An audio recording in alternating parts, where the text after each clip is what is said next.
Welcome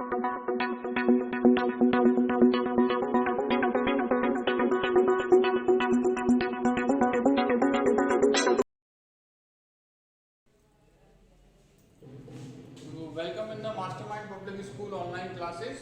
Today's video is about class 10th science chapter 4, or we are studying chapter 4 carbon and its compound, and this is the part 3 video. So in previous part we discussed about the general properties and structure and other properties of carbon like catenation, tetravalencies, tendency to form a covalent compound and covalent bond. और second part में हमने देखा था carbon के कुछ compound, जैसे हमने देखा था हाइड्रोकार्बन्स के बारे में, उनके टाइप्स देखे थे। 2 टाइप्स के हैं आपके, सैचुरेटेड और unsaturated. Now in today's video हम देखेंगे कि कार्बनिक कंपाउंड या कार्बन के compound on the basis of structure, यानी कि कैसे आप उनको ड्रॉ कर सकते हैं, उनके स्ट्रक्चर को बनाते हैं, उस बेसिस पे कार्बन के कौन कौन से कंपाउंड पॉसिबल हो सकते हैं। सबसे पहले हम यहाँ पर देख रहे हैं, पहला है आपका स्ट्रेट, और सिंपली हम बोलेंगे अनब्रांच्ड चेन। हमने एक प्रॉपर्टी पढ़ी थी कार्बन की, क्या हो जाती है, कैटेनेशन, यानी कार्बन अपने जैसे दूसरे कार्बन या अदर एलिमेंट के एटम से जुड़ करके लंबी चेन बनाने का प्रॉपर्टी रखता है, जिसको हमने कहा था कैटेनेशन की प्रॉपर्टी। उसी प्रॉपर्टी के बेसिस पे हम यहाँ पर देख रहे हैं कि कार्बन के जो कंपाउंड हमें देखने को मिल रहे हैं वो किस किस टाइप के हो सकते हैं। तो फर्स्ट हम देख रहे हैं स्ट्रेट या अनब्रांच्ड चेन वाले कार्बन के कंपाउंड। तो यहाँ पर नेम सजेस्ट कर रहा है आपका स्ट्रेट चेन, यानी कि कार्बन अपने जैसे दूसरे कार्बन से एक सीधी चेन के यानी स्ट्रेट चेन के फॉर्म में बाइंड होता है। वहां पर आपको कहीं भी कोई ब्रांच नहीं दिखेगी और अदर एलिमेंट भी उसमें साथ में प्रेजेंट हो सकते हैं। जैसे फॉर एग्जाम्पल हम देखें, यहाँ पर हम देख रहे हैं 3 कार्बन का प्रोपेन, तो यहाँ पर आप देख सकते हैं C3H8 मेथेन, एथेन और थर्ड मेंबर हो जाता है यहाँ पर प्रोपेन। तो प्रोपेन को आप कैसे ड्रॉ कर सकते हैं, सिंपली जैसे अपन बात करें स्ट्रेट चेन में, हमें यहाँ पर पहले देखना है स्ट्रेट या फिर अनब्रांच चेन की बात कर रहे हैं। तो सिंपली 3 कार्बन है, तो तीनों कार्बन आपस में सिंगल बॉन्ड से कनेक्टेड है और रिमेनिंग जो हाइड्रोजन है वो भी सिंगल बॉन्ड से आपके कार्बन से डायरेक्टली कनेक्टेड है। इस तरह से आप देख सकते हैं यहाँ पर कि जो कार्बन के इन बिटवीन आपको सिंगल स्ट्रेट चेन दिख रही है। तो इस टाइप के जो भी कंपाउंड होंगे, इसमें और भी आपके एग्जांपल हो सकते हैं। जैसे आप नॉर्मल कोई भी अदर हाइड्रोकार्बन ले लें जो मोर देन 2 या उससे ज्यादा नंबर के कार्बन के हों, उसमें आपको या तो स्ट्रेट चेन मिलेंगे, या फिर हम दूसरा एग्जाम्पल यहाँ पर देखें जिसमें हम कह रहे हैं कार्बन के कंपाउंड कौन से पॉसिबल हो सकते हैं, ब्रांच्ड वाले, यानी कि कार्बन की आपको बॉन्ड में यहाँ पर कोई ना कोई यहाँ पर आपको ब्रांच दिखेगी, यानी कि सेपरेट रीजन मिलेगा। यानी कि कार्बन अपने जैसे कार्बन के साथ चेन से तो जुड़ा है, लेकिन उस चेन में आपको कहीं ब्रांचेस मल्टीपल या तो सिंगल या मल्टीपल ब्रांचेस प्रोवाइडेड हो सकती हैं।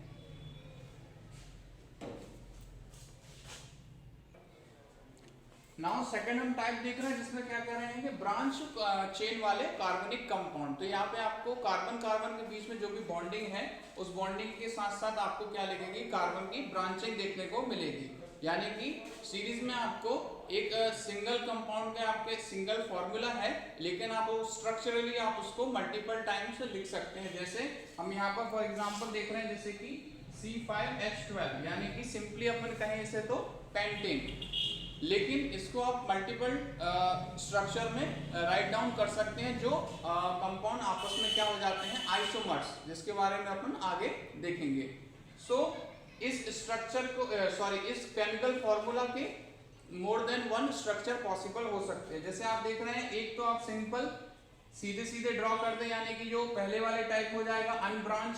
तो अनब्रांच में आप इस फॉर्मूले को कैसे लिखेंगे, सिंपली आपको 5 कार्बन एक दूसरे से कनेक्ट करने हैं और यहाँ पर आपको सिंपली इनको H से यहाँ पर कनेक्ट कर देना है।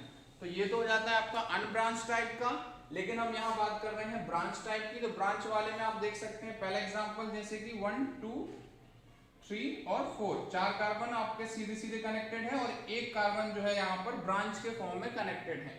फिर इसके अलावा आप देख सकते हैं 1 2 3 4 5, ये दूसरा स्ट्रक्चर हो जाता है जिसमें आप देख सकते हैं कार्बन के बीच में बॉन्डिंग है सिंगल और ब्रांच आपको देखने को मिल सकते हैं। तो यहाँ पर अपन देख सकते हैं स्ट्रक्चर नंबर 1, स्ट्रक्चर नंबर 2 और ये स्ट्रक्चर नंबर 3, ये तीनों एक ही कंपाउंड के स्ट्रक्चर हैं, यानी कि जिसका केमिकल फॉर्मूला सेम है लेकिन स्ट्रक्चरली यानी कि उनको कार्बन कार्बन को कैसे आपने अरेंज किया है इस बेसिस पे ये एक दूसरे से डिफरेंस है, और इसी को अपन आगे जाके पढ़ेंगे आइसोमर्स, या इस जो प्रोसेस को बोल देंगे आइसोमेरिज्म।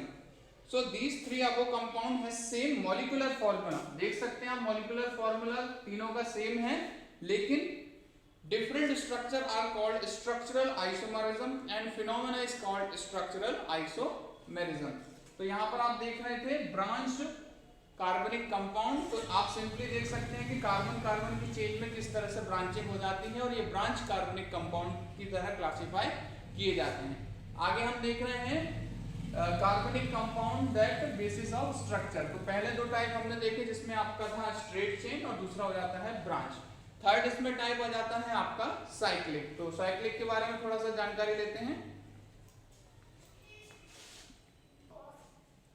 नाउ थर्ड टाइप आप यहाँ पर देख रहे हैं कार्बनिक compound on the basis of structure में हम कहेंगे कि थर्ड टाइप हो जाता है साइक्लिक कार्बनिक या कार्बन कंपाउंड। दैट मीन्स यहाँ पर कार्बन और कार्बन के बिटवीन जो भी बॉन्डिंग हो रही है वो बॉन्ड बना करके क्लोज रिंग के फॉर्म में यानी कि बंद एक रिंग के फॉर्म में स्ट्रक्चर बना देते हैं। तो इस टाइप के जो भी कार्बनिक कंपाउंड आपको मिलेंगे जहां में आपको सर्टेन टाइप की रिंग हो सकती है जिसमें कार्बन कार्बन भी मौजूद हो सकता है और कार्बन के अलावा कई बार दूसरे अदर एलिमेंट भी मौजूद हो जाते हैं। तो कार्बन कार्बन जहां पर हो जाता है वो होमोसाइक्लिक हो जाता है और कार्बन के अलावा अगर कोई एलिमेंट है तो वो हेट्रोसाइक्लिक कार्बनिक कंपाउंड हो जाएंगे। यहाँ पर फिर एक और आपको टाइप देखने को मिलेगा जिसपे अपन कहेंगे या तो वो साइक्लिक सैचुरेटेड होंगे यानी कि कार्बन कार्बन को बीच में हमेशा आपको एकल बंध यानी कि सिंगल बॉन्ड देखने को मिलेगा, या फिर वो साइक्लिक अनसैचुरेटेड हो सकते हैं यानी कि कार्बन की जो बंद चेन है उसमें से किसी भी एक कार्बन के बीच में अगर आपको डबल या फिर ट्रिपल बॉन्ड देखने को मिल जाता है तो उस कंडीशन में वो आपका साइक्लिक अनसैचुरेटेड यानी कि चेन में कहीं भी आपको डबल या फिर कई बार क्या होता है ट्रिपल बॉन्ड कार्बन कार्बन के बीच देखने को मिल सकता है। इस कंडीशन में आपका वो कंपाउंड क्या हो जाता है साइक्लिक अनसैचुरेटेड। और अगर कार्बन कार्बन के बीच में आपको कोई भी डबल या ट्रिपल बॉन्ड नहीं दिख रहा, केवल सिंगल बॉन्ड दिख रहा है और वो बंद रिंग क्लोज्ड रिंग के फॉर्म में है तो वो आपका साइक्लिक सैचुरेटेड कंपाउंड हो जाता है। तो यहाँ पर दो टाइप के आपके क्लासिफिकेशन हो जाते हैं साइक्लिक में। एक है आपका साइक्लिक सैचुरेटेड जिसमें कोई डबल या ट्रिपल बॉन्ड मौजूद नहीं है कार्बन कार्बन के बीच में, और दूसरा हो जाता है आपका साइक्लिक अनसैचुरेटेड जिसमें एक या एक से ज्यादा डबल या ट्रिपल बॉन्ड पॉसिबल हो सकते हैं। यहाँ पर आप एग्जांपल देखें जैसे कि हेक्सेन। तो हेक्सेन में यहाँ पे आपको जब इसको साइकिल के फॉर्म में लिखेंगे तो इसको हम बोल देंगे साइक्लोहेक्सेन। देख सकते हैं कार्बन 6 है और हाइड्रोजन 12 है। तो यहाँ पर हर एक कार्बन से आपके कितने 2 हाइड्रोजन आपको जुड़े हुए मिलेंगे। तो इस तरह से एक पूरा कंप्लीट स्ट्रक्चर बन जाता है। वही बात करें साइक्लिक अनसैचुरेटेड की तो फॉर एग्जांपल यहाँ पर अपन देख सकते हैं C6H6 यानी कि बेंजीन। बेंजीन में आपको टोटल 3 डबल बॉन्ड आपको मिलेंगे पूरे रिंग में कार्बन कार्बन के इन बिटवीन। तो इस तरीके से और भी एग्जांपल आपके पॉसिबल है जो साइक्लिक कार्बनिक कंपाउंड को रिप्रेजेंट करते हैं। नाउ इसके आगे हम जो पढ़ने वाले हैं वो थोड़ा सा कॉम्प्लिकेटेड हो जाएगा क्योंकि आगे जब हम पढ़ रहे हैं तो ये कार्बन के जो भी कंपाउंड हम पढ़े हैं या आगे पढ़ने वाले हैं उनमें स्पेशल टाइप के स्ट्रक्चर्स ऐड हो जाते हैं और पहले हम उन स्ट्रक्चर्स के बारे में पढ़ेंगे या उन कंपाउंड के बारे में पढ़ेंगे जो कि इन कार्बन के चेन में जुड़ करके न्यू कंपाउंड फॉर्म करते हैं, और उन कंपाउंड को हम आगे जाकर के क्या करेंगे नॉमेनक्लेचर सीखेंगे कि कैसे आप उन कंपाउंड्स का नॉमेनक्लेचर यानी नामकरण कर सकते हैं। So let's continue with those topics. Now फिर अनदर आपका एक इम्पॉर्टेंट टॉपिक आता है इस चैप्टर का जिसको आपको अच्छे से समझना जरूरी है, और बहुत सारे क्वेश्चंस अगर ये टॉपिक आपका आता है एग्जाम में तो इससे बनते हैं मोस्ट प्रोबेबली। तो यहाँ पर ये टॉपिक हो जाता है आपका फंक्शनल ग्रुप। तो फंक्शनल ग्रुप क्या होते हैं, स्पेसिफिक एटम्स के कुछ समूह होते हैं, ग्रुप होते हैं जो कि सिंपली हाइड्रोकार्बन से अटैच हो जाते हैं और उसकी प्रॉपर्टी बदल देते हैं और उसको मोर और ज्यादा रिएक्टिव यानी कि रिएक्शन के लिए पॉसिबिलिटीज उसकी बढ़ा देते हैं। तो चलिए देखते हैं फंक्शनल ग्रुप क्या है और उसके एग्जांपल कुछ आपके टेबल में गिवन है। आपके पेज नंबर आपका है 66 में और टेबल नंबर आपका हो जाएगा ये 4.3। तो आपकी बुक के चैप्टर 4 के पेज नंबर 66 में और टेबल नंबर 4.3 में अभी मैं आगे एक्सप्लेन करूंगा इनके एग्जांपल्स को, लेकिन आप अगर चाहें तो एक बार वो टेबल को स्टडी करने के बाद फिर ये वीडियो देखें तो ज्यादा अच्छा आपको रहेगा। तो let's continue with functional group. तो फंक्शनल ग्रुप हम किसे कह रहे हैं यहाँ पर, सिंपली एक बार पहले डेफिनेशन देख लेते हैं कि इन हाइड्रोकार्बन, हमने पढ़ा कि हाइड्रोकार्बन 2 या 3 टाइप के अभी अपन ने देखे on the basis of carbon carbon के बीच में क्या क्या बॉन्ड होते हैं, या फिर स्ट्रक्चर के बेसिस पे हमने जो हाइड्रोकार्बन देखे। तो उन हाइड्रोकार्बन चेन में कभी कभी क्या होता है, वन और मोर, एक या एक से ज्यादा हाइड्रोजन एटम जो कि कार्बन से सीधे सीधे जुड़ा हुआ है उसको रिप्लेस करके कोई दूसरे other atom according with their valency, यानी कि उनकी वैलेंसी के बेसिस पर आकर के जुड़ जाते हैं। और इन अदर एटम्स को अपन यहाँ पर क्या बोल रहे हैं, हेटेरो एटम। हेटेरो इसलिए क्योंकि ये कार्बन और हाइड्रोजन से थोड़े अलग हैं, और कई बार ये मल्टी एटम भी हो सकते हैं, यानी कि एक से ज्यादा एलिमेंट जुड़ करके इनको बना सकते हैं। सो हेटेरो एटम्स और group of atoms make carbonic compound more reactive and decides its property is called as a functional group। यानी कि ऐसे हेटेरो एटम्स जो कि हाइड्रोकार्बन में एक या एक से ज्यादा हाइड्रोजन को रिप्लेस करते हैं और उसकी रिएक्टिविटी को इंक्रीज करते हैं एवं साथ में उसकी प्रॉपर्टी भी डिसाइड करते हैं, ऐसे ग्रुप ऑफ एटम्स को हम क्या कहते हैं, फंक्शनल ग्रुप। या फिर ऐसे हेटेरो एटम्स को हम क्या कह देते हैं, फंक्शनल ग्रुप। सो सिंपली अपन एक लाइन में डेफिनेशन क्या कहेंगे कि द ग्रुप ऑफ एटम और also called as hetero atoms which attaches to the hydrocarbon chain by replacing one और more hydrogen with according to their valencies and change the property of the कार्बनिक compound and their reactivity is called as a functional group. तो अलग अलग आपके classification के according आपको functional group देखने को मिलेंगे, और वो किस टाइप से अटैच होते हैं वो आपको टेबल में कंप्लीट इसका डिटेल आपको मिल जाएगा।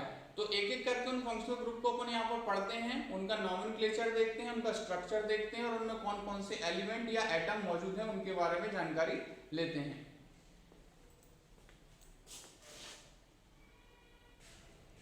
Now let's talk about the examples of functional group जो आपके बुक में गिवन है। फॉर एग्जांपल जैसे आप देख सकते हैं, पहले आपने देखा है कौन सा हेटेरो एटम या हेटेरो ग्रुप यहाँ पर मौजूद है, यानी कि कार्बन के अलावा कौन कौन से एलिमेंट के एटम मौजूद हैं उनको अपन यहाँ लिखेंगे हेटेरो ग्रुप में। फिर उस पर्टिकुलर फंक्शनल ग्रुप का यहाँ पर अपन जनरल नॉमेनक्लेचर, यानी सामान्यतः आप उसे क्या नाम से पुकारेंगे वो, और फिर उसका यहाँ पर आपको केमिकल फॉर्मूला लिखा हुआ मिलेगा। सो देखते हैं एक एक करके। जैसे कि आपका पहला हो जाता है हेलोजन ग्रुप। तो हेलोजन ग्रुप में 4 आपके एलिमेंट हो जाते हैं। हेलोजन ग्रुप में फ्लोरीन, क्लोरीन, ब्रोमीन और आयोडीन।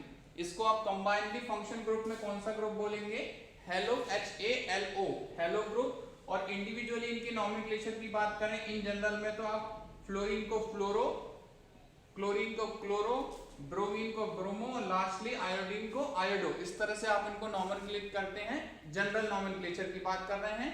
नाउ इनके फॉर्मूले में आप सिंपली इनकी जो भी वैलेंसी है, जैसे अपन यहाँ देख सकते हैं चारों की वैलेंसी आपकी सिंगल सिंगल हो जाती है, तो कोई भी एक हाइड्रोजन को आप रिप्लेस कर सकते हैं और उस हाइड्रोजन की जगह इनमें से किसी एक एलिमेंट को रख सकते हैं। तो ये हो जाता है आपका हेलो ग्रुप। फिर दूसरे हेटेरो एटम की बात करें, फॉर एग्जाम्पल जैसे कि oxygen. So oxygen containing functional group कितने पॉसिबल हो सकते हैं जो आपके इस चैप्टर में अभी गिवन है। तो सबसे पहले अपन देखते हैं जैसे कि अल्कोहल। इन जनरल आप इनको क्या कहेंगे कि जब भी आपको किसी हाइड्रोकार्बन चेन में इस तरह का ग्रुप जिसमें O और H सीधे सीधे कार्बन से जुड़े हुए हैं, तो आपका अल्कोहल ग्रुप के अंदर आ जाएगा, क्लासिफाइड होगा। Now secondly aldehyde group. तो इस तरह का फंक्शनल ग्रुप जिसमें आप देख सकते हैं कार्बन इस डायरेक्टली आपका ऑक्सीजन डबल बॉन्ड से जुड़ा हुआ है और हाइड्रोजन उसमें सिंगल बॉन्ड से जुड़ा हुआ है, और ये कंप्लीट ग्रुप आपका किसी एक हाइड्रोकार्बन चेन के हाइड्रोजन को रिप्लेस करके जोड़ा जाए तो ये कौन सा ग्रुप हो जाएगा, आपका एल्डिहाइड ग्रुप। आगे अपन इनके कुछ एग्जांपल आपको मिलेंगे। Then third ketone group. तो कीटोन ग्रुप में आप देख सकते हैं कार्बन डायरेक्टली कार्बन सीरीज से C डबल बॉन्ड O, ये आपका फॉर्मूला हो जाता है, और यहाँ पर दोनों तरफ कार्बन की 2 वैलेंसीज फ्री हैं, आप देख सकते हैं, क्योंकि हमें मालूम है कार्बन टेट्रावैलेंट हो जाता है। और लास्टली आपका हो जाता है ऑक्सीजन कंटेनिंग फंक्शनल ग्रुप की बात कर रहे हैं तो कार्बोक्सिलिक एसिड। तो इसमें आपके दो ऑक्सीजन हैं, एक ऑक्सीजन आपका कार्बन से डबल बॉन्ड से जुड़ा हुआ है और दूसरा आपका सिंगल बॉन्ड से और यहाँ पर हाइड्रोजन से। तो ये चौथा ऑक्सीजन कंटेनिंग आपका फंक्शनल ग्रुप हो जाता है, ये called as a carboxylic group. तो ये आपके चैप्टर में पेज नंबर 66 पे टेबल नंबर 4.3 आपको मिल जाएगी, जिसमें आपको ये फंक्शनल ग्रुप, उनके नेम, नॉमेनक्लेचर और साथ में उनके केमिकल फॉर्मूला आपको रिटर्न मिलेंगे। फिर नेक्स्ट इसके बाद एक इंपॉर्टेंट टॉपिक आ जाता है that is called as a homologous series. Now homologous series क्या हो जाती है इसको अपन थोड़ा समझने की कोशिश करते हैं। सो नेक्स्ट टॉपिक इसमें आपका आ जाता है होमोलोगस सीरीज। तो होमोलोगस सीरीज से यहाँ पर सिंपली ये मीनिंग है कि अभी हमने जो भी फंक्शनल ग्रुप के बारे में पढ़ा है तो वो फंक्शनल ग्रुप किसी एक पर्टिकुलर कार्बन चेन से जुड़ते हैं, तो उस चेन के अगले सदस्य से को हम उसका आपस में क्या बोलेंगे, होमोलोगस सीरीज हो जाती है। यानी कि फंक्शनल ग्रुप आपका हमेशा सेम रहेगा लेकिन कार्बन की जो नंबर है, जो सीरीज है वो आपकी बढ़ती जाती है। तो उसमें अपन कैसे डिफाइन कर रहे हैं कि it's a series of compound in which the same functional group और substitutes for the hydrogen in a carbon chain. यानी कि इसमें कार्बन चेन जो है आपकी कंटिन्यूअसली बढ़ती जाएगी। दैट मींस कार्बन के जो नंबर हैं उस पर्टिकुलर चेन में आपके बढ़ते जाएंगे लेकिन उसमें आपका फंक्शनल ग्रुप जो है वो हमेशा सेम बना रहेगा। यानी कि सेम फंक्शनल ग्रुप वाले ऐसे कंपाउंड जिनमें कार्बन के नंबर्स इंक्रीज हो रहे हैं वो आपस में क्या हो जाते हैं, होमोलोगस सीरीज के मेंबर हो जाते हैं। जैसे आप फॉर एग्जांपल देखिए कि अगर अल्कोहल फंक्शनल ग्रुप की हम बात करें तो सबसे पहला सदस्य क्या हो जाएगा आपका एक कार्बन वाला। यानी कि आप क्या करेंगे, देखिए एक कार्बन वाला पहले तो हाइड्रोकार्बन लीजिए। फॉर एग्जांपल हमने ले लिया यहाँ पर आपका मीथेन, तो एक कार्बन वाला आपका हाइड्रोकार्बन हो जाता है मीथेन। इसको अपन थोड़ा सा ब्रेक करके स्ट्रक्चर बनाएं तो आपका 4 हाइड्रोजन हो जाते हैं और एक सिंगल कार्बन है। अब इनमें से किसी भी एक हाइड्रोजन को आप किससे रिप्लेस कर देंगे, अल्कोहल फंक्शनल ग्रुप का फॉर्मूला क्या हो जाता है, OH। तो इसमें किसी भी एक हाइड्रोजन को आप OH फंक्शनल ग्रुप से रिप्लेस कर दिया तो ये अल्कोहल सीरीज का पहला सदस्य बन जाता है। ऐसे ही आप कार्बन की नंबर्स इंक्रीज करते जाएं और अल्टीमेटली आप देखेंगे कि यहाँ पर फंक्शनल ग्रुप जो है वो सेम बना हुआ है लेकिन जो कार्बन के नंबर है वो कंटिन्यूअसली इंक्रीज होते जा रहे हैं। यहाँ पर 1 है, यहाँ कार्बन 2 है, यहाँ कार्बन 3 है और यहाँ कार्बन 4 हो जाता है। यानी कि हम वही बोल रहे हैं कि it's a series of compound, it's a series of compound in which the same functional group replaces और substitute the hydrogen in a carbon chain. तो कार्बन की जो चेन है उसमें अलग अलग मेंबर हैं, हर एक मेंबर में जो हाइड्रोजन को रिप्लेस कर रहा है वो फंक्शनल ग्रुप सेम रहेगा लेकिन कार्बन के जो नंबर है वो इंक्रीज होते जाएंगे। तो ऐसी सीरीज क्या हो जाती है, आपकी होमोलोगस सीरीज हो जाती है। अदर एग्जांपल जैसे अपन कहें कि ये एल्डिहाइड की होमोलोगस सीरीज हो सकती है, कीटोन्स की होमोलोगस सीरीज हो सकती है, या फिर हम कहें हेलोजन वाले कंपाउंड की होमोलोगस सीरीज हो सकती है, या फिर कार्बोक्सिलिक एसिड की होमोलोगस सीरीज हो सकती है। रहता क्या है इसमें आपको ध्यान रखना है कि कार्बन के नंबर्स बढ़ते रहने चाहिए और फंक्शनल ग्रुप उसका सेम होना चाहिए। तो ये आपस में सारे क्या हो जाएंगे, होमोलोगस सीरीज के मेंबर हो जाते हैं। कुछ इनकी प्रॉपर्टीज हो जाती हैं कि होमोलोगस सीरीज की बात करें कि सबसे पहले the member of homologous series have same general formula. तो जनरल फॉर्मूला केस में हमने कब पढ़ा था, जब हमने देखा था हाइड्रोकार्बन के केस में कि जनरल फॉर्मूला हमने वहां पढ़ते हैं CnH2n के फॉर्म में। तो ऐसे ही होमोलोगस सीरीज के जो मेंबर होते हैं आपके, उनके भी जो जनरल फॉर्मूला होते हैं वो ऑलमोस्ट सेम होते हैं। यहाँ पर देखिए अपन अल्कोहल सीरीज की होमोलोगस सीरीज अगर होगी तो उसका जनरल फॉर्मूला क्या हो जाएगा, CnH2n और O। यहाँ पर N क्या हो जाएगा आपका नंबर ऑफ कार्बन। जैसे पहले सदस्य की बात करें तो CN1 रखेंगे, H2n कितना हो गया ये आपका 4 और ये हो जाता है ऑक्सीजन और हाइड्रोजन चौथा वाला। तो ये आपका पहला मेंबर आ जाता है जो अपन ने यहाँ लिखा हुआ है मिथाइल अल्कोहल। ऐसे ही आप उसमें कार्बन के नंबर पुट करते जाएं तो आपको अगले सदस्य की जानकारी मिलती जाएगी। तो पहला प्रॉपर्टी क्या हो जाता है होमोलोगस सीरीज के मेंबर्स का कि उन सभी के जनरल फॉर्मूला और सेम हो जाते हैं। फिर any two homologous differs by CH2 group. आप देख सकते हैं कि जो भी मेंबर होंगे उनके बीच में कितने CH2 ग्रुप, यानी कि एक कार्बन और 2 हाइड्रोजन का अंतर आपको देखने को मिलेगा। जैसे यहाँ पर आप देखें 1 कार्बन है और 4 हाइड्रोजन है, फिर यहाँ पर 2 कार्बन है और 6 हाइड्रोजन है, तो डिफरेंस कितना हो गया आपका 1 कार्बन और 2 हाइड्रोजन का, यानी कि मास के तौर पे बात करें तो आपका 14 यूनिट यानी कि 12 हो जाता है आपका कार्बन का और 2 हो जाता है हाइड्रोजन का। तो ये टोटल आपका कितना हो जाता है 14 यूनिट के मास का डिफरेंस देखने को मिलता है। यानी कि किसी भी तरह के होमोलोगस सीरीज में आप देखेंगे तो 14 यूनिट मास या फिर CH2 ग्रुप का डिफरेंस आपको देखने को मिलेगा। ये आपकी हो जाती है सेकंड प्रॉपर्टी। थर्ड प्रॉपर्टी की बात करें तो they have same chemical but show gradual change in the physical property, यानी कि आप देखेंगे कि केमिकल प्रॉपर्टी होमोलोगस सीरीज के जो मेंबर हैं उनकी केमिकल प्रॉपर्टी आपको ऑलमोस्ट सिमिलर मिलेगी, लेकिन जैसे जैसे उनके कार्बन के नंबर्स इंक्रीज हो जाते हैं तो ग्रेजुअली उनकी फिजिकल प्रॉपर्टी चेंज होती जाती हैं। तो यहाँ पे आप सिंपली कह सकते हैं थर्ड प्रॉपर्टी होमोलोगस सीरीज के मेंबर की क्या होगी, जिसमें हम कह रहे हैं कि उनकी केमिकल प्रॉपर्टीज तो सेम रहेगी लेकिन ग्रेजुअली उनकी फिजिकल प्रॉपर्टीज कंटिन्यूअसली चेंज होती जाएगी जैसे जैसे कार्बन के नंबर और चेन की संख्या में वृद्धि होगी, यानी कि इंक्रीज होगा। नाउ एक और इम्पोर्टेंट हेडिंग आ जाती है आपकी इस चैप्टर में, वो हो जाती है नोमेनक्लेचर ऑफ कार्बन कंपाउंड, यानी कि कार्बन के जो भी जितने भी टाइप के हमने अभी कार्बनिक कंपाउंड देखे हैं उनका आपको IUPAC international union of pure and applied chemistry एक जो संस्था होती है उसके अकॉर्डिंग आपको मेथड बताया जाता है, उस मेथड से आपको ये नोमेनक्लेचर का प्रोसेस करना आना चाहिए, जिसके यहाँ पर सिंपली कुछ रूल्स हैं बुक में गिवन है आपके पेज नंबर 67 पे, to nomenclature of the organic compound के रूल्स। तो पहले आप वीडियो देखें, उसके बाद एक बार बुक में ये स्टेप्स को रेफर करें, उसके बाद आपको यहाँ पर एक टेबल मिलेगी पेज नंबर 68 पे आपको टेबल नंबर 4.4 है, तो इसको आपको अच्छे से पहले स्टडी करना है, उसके बाद आपको ये वीडियो देखना है, प्रोसेस को फॉलो करना है और एग्जाम्पल्स लेकर के उनके साथ में आपको क्या करनी रहती है प्रैक्टिस।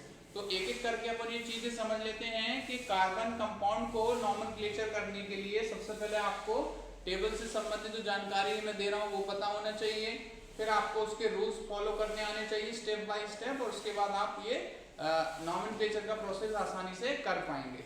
तो पहले हम देखते हैं यहाँ पर आपके टेबल के बारे में जानकारी, या साथ में पहले अपन देख लेते हैं रूल।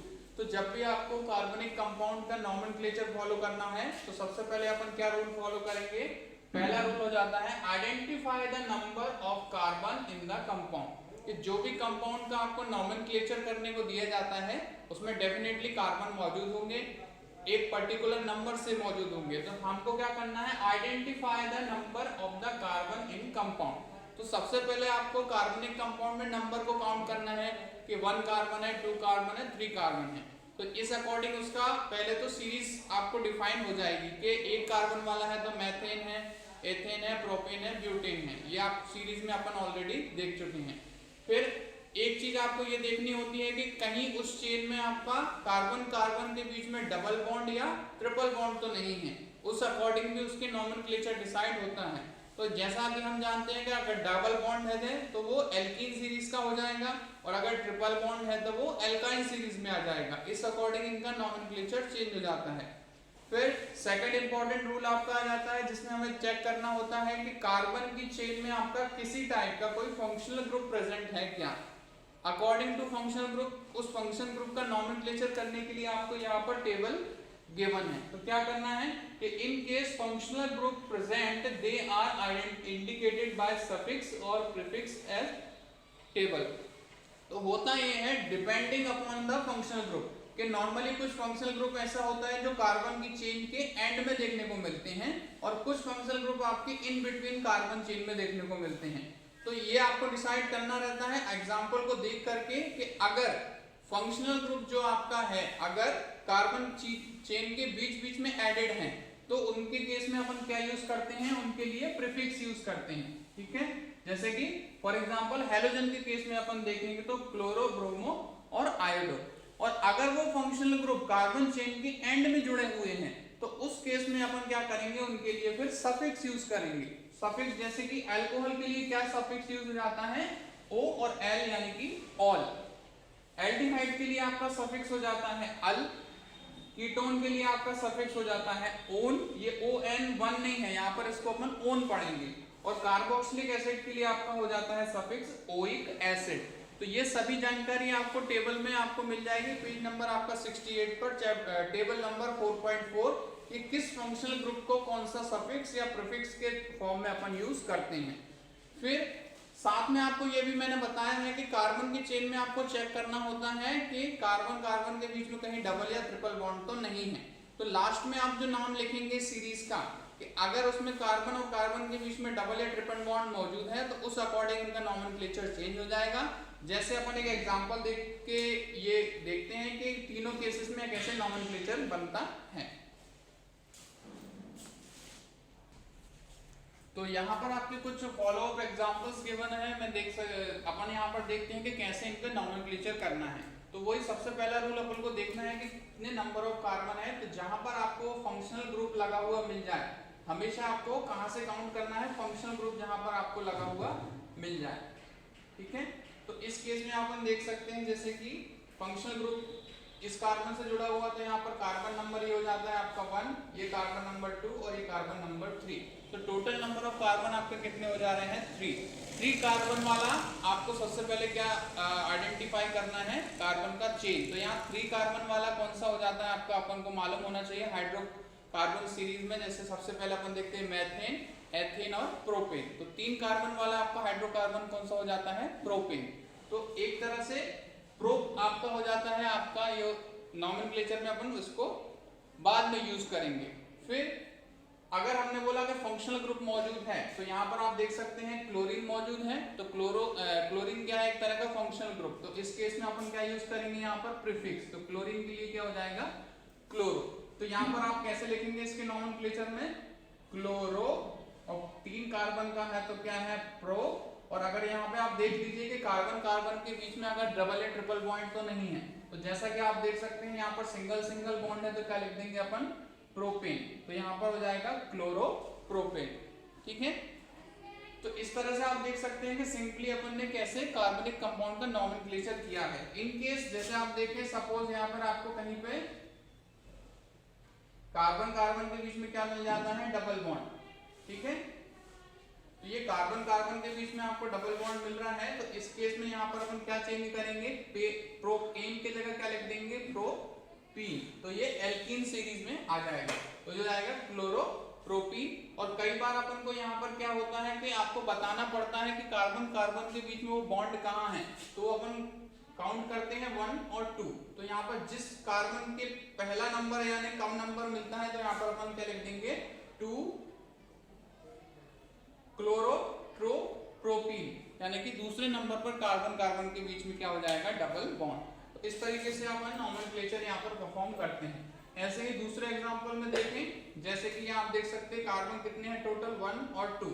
तो 2 कार्बन का क्या हो जाता है आपका, एथेन। फिर चेक करिए फंक्शनल ग्रुप, तो कौन सा फंक्शनल ग्रुप है यहाँ पर, OH। OH के लिए अपन क्या यूज करते हैं, सफिक्स। तो ये हो जाता है ओल। तो ये हो जाएगा आपका 2 कार्बन का क्या हो जाएगा, एथेन हो जाएगा। तो ये क्या बन जाएगा, एथेनॉल। एथेनॉल। तो पहले तो आपको क्या लिखना है, एथेन, और यहाँ पर इसको क्या जोड़कर इसमें सफिक्स जोड़ देना है। तो यहाँ पर ई हट जाएगा और ई की जगह क्या आ जाएगा, OL। तो ये आ जाएगा एथेनॉल। तो ये इस तरह से आप इसके नॉमेनक्लेचर को परफॉर्म कर सकते हैं। फिर आगे अपन देखें, जैसे कि थर्ड एग्जांपल में आपको कौन सा फंक्शनल ग्रुप दिख रहा है, आप देख सकते हैं ओइक एसिड। तो ओइक एसिड के केस में अपन क्या कहेंगे, कार्बन के नंबर अपन काउंट करेंगे 1 2 3 4 कार्बन का आपका क्या हो जाता है, ब्यूटेन। ठीक है, और फंक्शनल ग्रुप मौजूद है तो उसके लिए अपन क्या यूज करेंगे, ओइक एसिड। तो ये 4 कार्बन का क्या हो जाएगा, पहले तो लिखेंगे ब्यूटेन और साथ में लिख देंगे ओइक एसिड। तो ये सफिक्स जुड़ जाएगा, तो ये बन जाएगा ब्यूटेनोइक एसिड। तो इस तरीके से अपन ये नॉमेनक्लेचर को परफॉर्म कर सकते हैं। उसके लिए आपको पहले हाइड्रोकार्बन सीरीज के सारे कार्बन का कंपाउंड के नाम आपको पता होने चाहिए, जो आपके 1 से लेकर के एटलीस्ट 10 तक आपको आने चाहिए। ठीक है, वो अपन एक बार अपन देख लेंगे कि कैसे हाइड्रोकार्बन सीरीज में अपन जो कार्बन के नंबर इंक्रीज हो जाने पर नॉमेनक्लेचर कैसे कर सकते हैं। तो आज के वीडियो में अपन यहाँ पर जो प्रोसेस आपको बताया नॉमेनक्लेचर ऑफ कार्बनिक कंपाउंड यहीं तक अपन देखेंगे। फिर नेक्स्ट वीडियो में अपन यहाँ पर पढ़ेंगे केमिकल प्रॉपर्टीज ऑफ कार्बनिक कंपाउंड और साथ में अपन देखेंगे फिजिकल प्रॉपर्टीज और केमिकल प्रॉपर्टीज कुछ और अदर कंपाउंड की। और एक छोटा सा टॉपिक और गिवन है जो आपका है सोप और डिटर्जेंट, वो आपका इस चैप्टर में रह जाता है। तो इस बारे में आपको इस चैप्टर के चौथे वीडियो में जानकारी दी जाएगी। ठीक है, नाउ इन रूल्स को आपको पहले अच्छे से बुक में फॉलो करना है, टेबल को अच्छे से रिमेम्बर करना है और हाइड्रोकार्बन सीरीज के जो मेंबर है उनके नाम आपको पता होने चाहिए, तभी जाकर के आप नॉमेनक्लेचर ऑफ कार्बनिक कंपाउंड परफॉर्म कर पाएंगे। तो एक बार मैं आपको वो सीरीज के बारे में थोड़ा सा बता देता हूँ इस वीडियो में। तो यहाँ पे अपन को देखना है कि नंबर ऑफ कार्बन के अकॉर्डिंग कैसे एल्कीन एल्कीन और एल्काइन सीरीज का अपन को जो नॉमेनक्लेचर जनरल है वो आपको थोड़ा सा पता होना चाहिए। तो जैसे अपन कहें 1 कार्बन वाला तो वो एथेन में आपका हो जाएगा। 1 कार्बन के लिए क्या यूज करेंगे, मैथ, तो बन जाएगा मैथेन। एल्कीन और एल्काइन में ये नहीं होते हैं 1 कार्बन वाला सदस्य, मिनिमम 2 कार्बन होने चाहिए एल्कीन और एल्काइन के केस में। फिर 2 कार्बन वाला जैसे आप देख सकते हैं एथ वर्ड यूज कर रहे हैं अपन, तो एथेन, एथीन और एथाइन। और यहाँ पर एथीन के लिए अपन यूज, यहाँ पर एथाइन के लिए वर्ड यूज हो जाता है एसिटिलीन। ठीक है, नाउ 3 कार्बन के लिए आपका हो जाता है प्रोप वर्ड यूज किया जाता है, तो प्रोपेन, प्रोपीन और प्रोपाइन इस तरीके से। 4 कार्बन के लिए ब्यूट, 5 कार्बन के लिए पेंट, 6 के लिए हेक्स, 7 के लिए हेप्ट और 8 के लिए ऑक्ट। तो ये आपके हो जाती है प्रीफिक्स और उसके अकॉर्डिंग अगर वो एल्केन है तो एन लगा देंगे, एल्कीन है तो ईन लगा देंगे और एल्काइन है तो आइन लगा देंगे। ये सारे आपके क्या हो जाते हैं जो अंडरलाइन है यहाँ पर आपके ये हो जाते हैं प्रीफिक्स, और सफिक्स में आपको कौन सा मेंबर है उस अकॉर्डिंग एन, ईन या आइन वर्ड यूज करना पड़ता है। तो इस तरीके से आप हाइड्रोकार्बन की जो सीरीज के मेंबर हैं उनके नॉमेनक्लेचर आपको पता हो जाएंगे और आगे अपन दूसरे कंपाउंड के नॉमेनक्लेचर में आपको हेल्प करेगा। So this is the end of the today's topic video. In the next video we discuss the remaining part of this chapter, and thanks for watching today's video. Please do like, share and subscribe and study well.